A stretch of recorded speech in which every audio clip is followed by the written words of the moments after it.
Lietuvos moterų krepšinio lygos antrosiose finalo rungtynėse sostinėje vietos kibirkšties Tichesiki krepšininkės neatsilaikė prieš galingai rungtyniavusias daugkartines šalies čempiones Kauno Vičiaistės, kurios šventė pergalę 92-68 ir finalo serijos iki 3 pergalių rezultatą išlygino 1-1. Nugalėtojams Kurtiniai Pilipaitės pelnė 19, Vita Kuktienė 13, o Tatjana Liktarovič, Rima Valentinė ir Aija Putnina po 11 taškų. Vilnietėms Eglė Šniokaitė pelnė 25 taškus, perėmė 5 ir atkovojo 2 kamuolius. Atsitiko, ko labiausiai bijojo. Mes neįsilaikėm porą kėlinių, neatlaikėm tempo, pasiūlė labai aukštą tempą Vičiai, pataikė metimus, pabėgo 20 taškų ir manau rungtynės buvo išspręstos.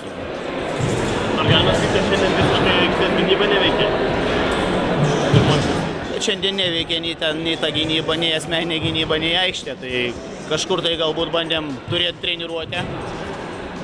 Galbūt ateityje prireiks aikštės ir pataikė gerus, sakysim, daug metimų pataikė prieš aikštę. Pirmas ir šias rungtynės gal nori. Ten mes nedavėm pabėgti. Aš lieku prie savo nuomonės, kad su šita komanda Lietuvoje galima žaisti tik tuo atveju, kai yra lygus rezultatas. Jeigu reikia ją vytis, šitą komandą mes jos nepavysim. Pirmą tarpusavio susitikimą 72-76 pralaimėjusios kaunietės šiame mače nebuvo nusiteikusios juokauti.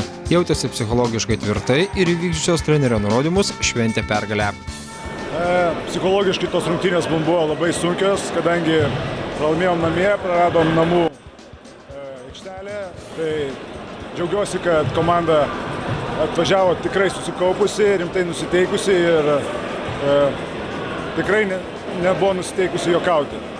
Apie žaidimą tai išpildėm pagrindinius uždavinius, tai sustabdėm Gintarę ir pagreitom šiek tiek žaidimą. Tai buvo šiandienos sėkmė, pergalė. Padarėm šiandien tikrai nemažai klaidų, kurių tikrai neturėtume daryti, bet turim laiko pasiaiškinti sekančios varžybos tik tai 24 dieną. Čia galima tikėtis likusią seriją? Tikėkitės žiūrovai gerų varžybų. Aš sakiau, kad čia bus neeilinės varžybos, to laimi tik tai žiūrovai ir publika. Kitos finalo rungtynės įvyks balandžio 24 dieną, antradienį Kaune. Tuo metu kovoje dėl trečiosios vietos taip pat lygybė. Šiaulių Rūta namuose 63-55 palaužė Kauno Rajono Sirenas ir serijos rezultatas tapo 1-1.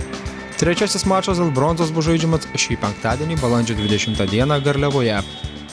Tomas Ramanskas, Vytautas Ugnys, Sport 1 žinios + Vilnius.